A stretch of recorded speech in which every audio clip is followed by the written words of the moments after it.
welcome to my channel, Discover Real Estate from Ground Up. This channel is going to be dedicated to all things real estate.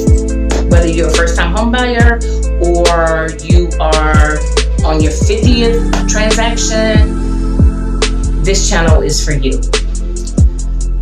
I am a realtor with Keller Williams East County. I have been an investor for 15-20 years before getting in on the real estate agent side.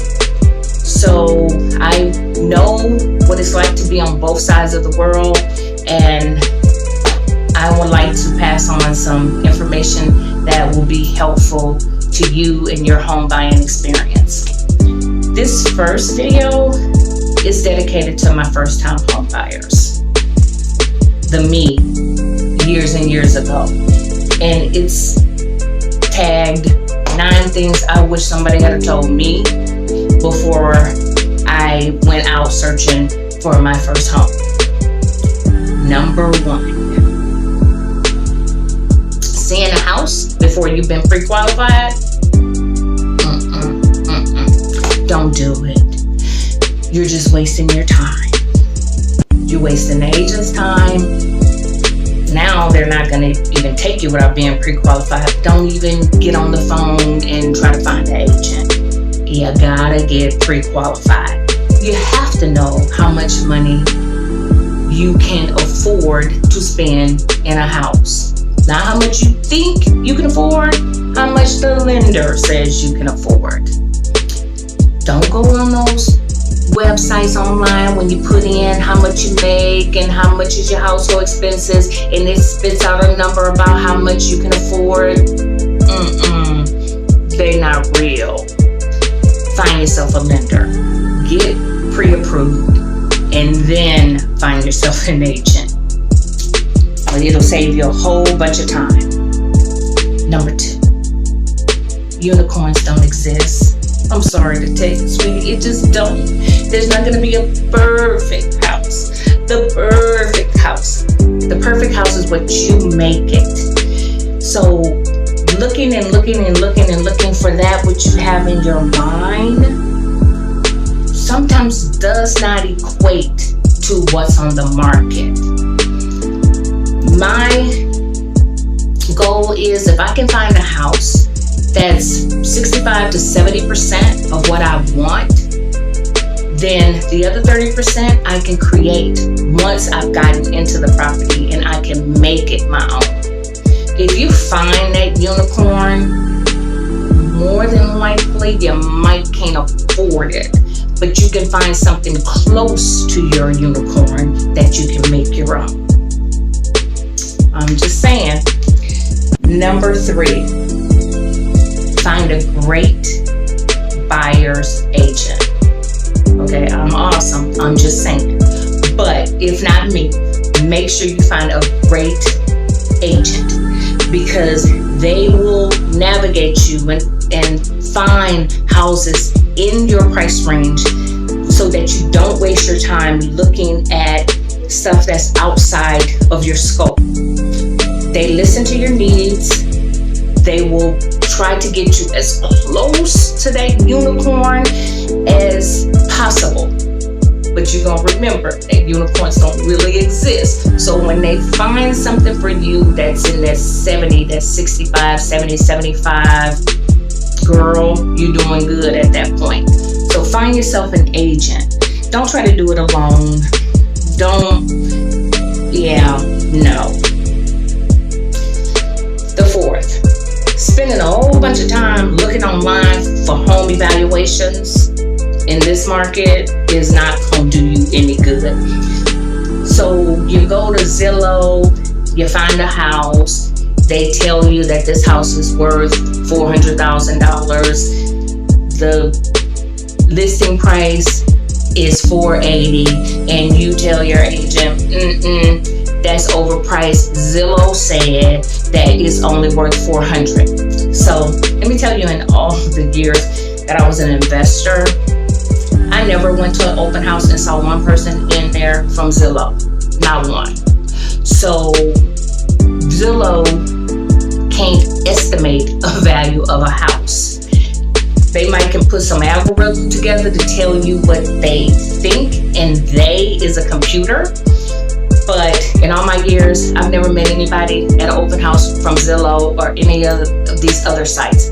So don't get caught up on what Zillow says a house is worth. If you want to compare the latest stats on what's sold in the neighborhood, your agent will be there to show you really what the houses are selling for. So don't do it. You're not gonna have. Just don't do it. The fifth thing. No, you don't want to hear this, but don't go into buying a house expecting that the house is going to increase in value after 2 months. I'm gonna buy this house, it's gonna go up, I'm gonna sell it, I'm gonna flip it, and sometimes it may work out for you, but sometimes it won't. So go into the house thinking that this is a great investment for me, because yes, it will be in the long run. Short-term game, if you're just going in it as a first-time home buyer thinking, okay, we're gonna get this house, we're gonna stay in it, because this is my 3-year plan. We're gonna stay in the house for 3 years. We're gonna have our first kid, our second one on the way, 2 cars in the garage, and a dog. And in 3 years, the house is gonna triple in value, and we're gonna be able to get that house on the lake. Might, not saying it won't, but don't go into it expecting that. Go into it knowing that this is an investment. You're in it for the long haul, and the market is going to do what the market is going to do, which nobody knows what that is. Okay, so don't expect it. Everything is not rainbows and unicorns. We want it to be so. Even in California, we don't get all rainbows and unicorns. The sixth thing, underestimating your expenses. First-time home buyers always do this. Always do this. Underestimate their expenses going into the house. You know, I'm from the South, and we have a saying. Just because the sun is shining at 8 o'clock, take your umbrella, because by 10 o'clock, it's going to be pouring down. Stuff is going to happen. Things are going to break. You have to be prepared.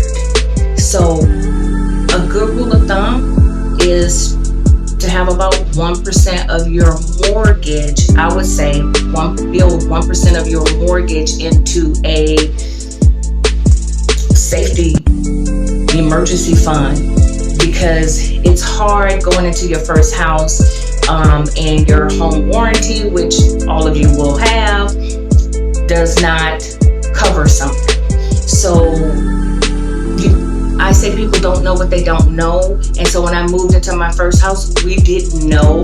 We had a major expense within that first year, and we were prepared. Not because somebody told me, but because I'm a miser and I have palpitations if I don't have some type of savings for the rainy day, because I was raised in the South and there's always a rainy day.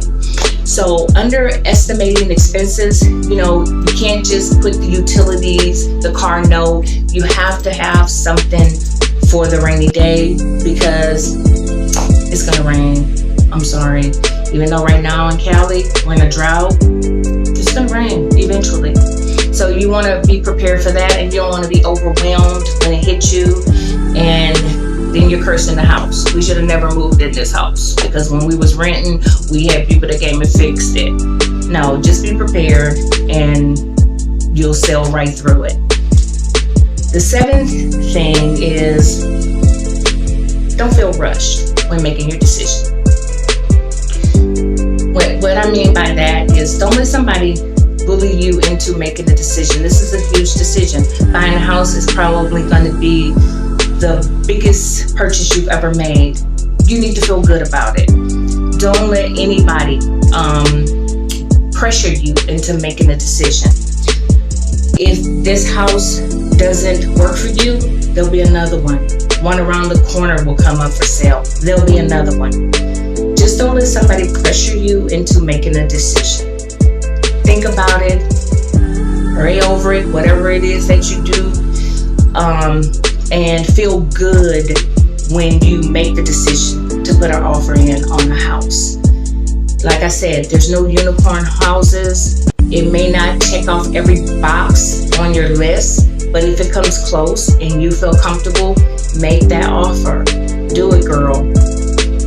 The 8th thing is, which is kind of hard to do, but I'm going to tell you. Do not fall in love with the first house or the second house, whatever. Do not fall in love with a house. Because, girl, just like a man, a house will break your heart. You put an offer in and somebody will outbid you.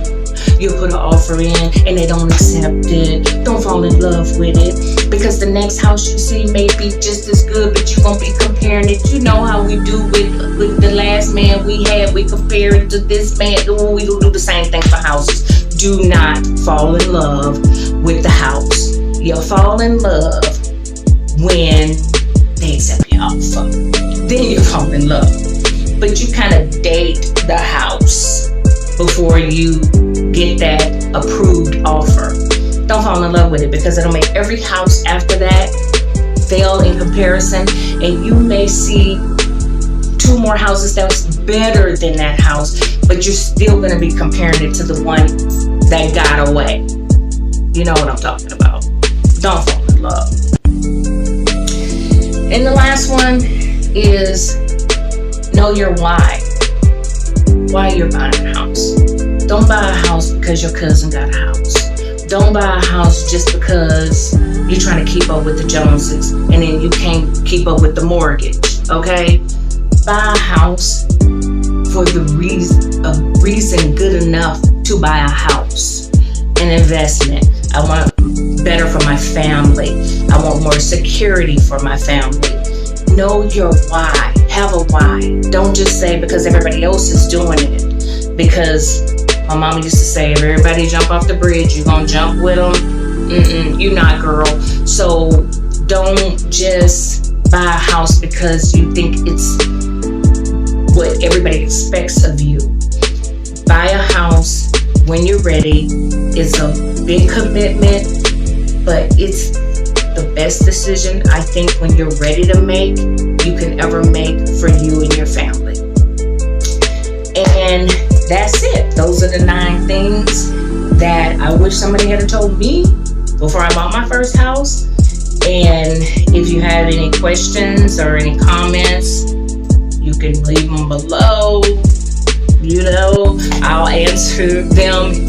And I know I'm just starting, but please hit that little subscribe button, because I'm going to keep the videos coming. And I'm a real talk person, so if you can't handle the real talk, So thanks for tuning in, and I appreciate your time. Smooches.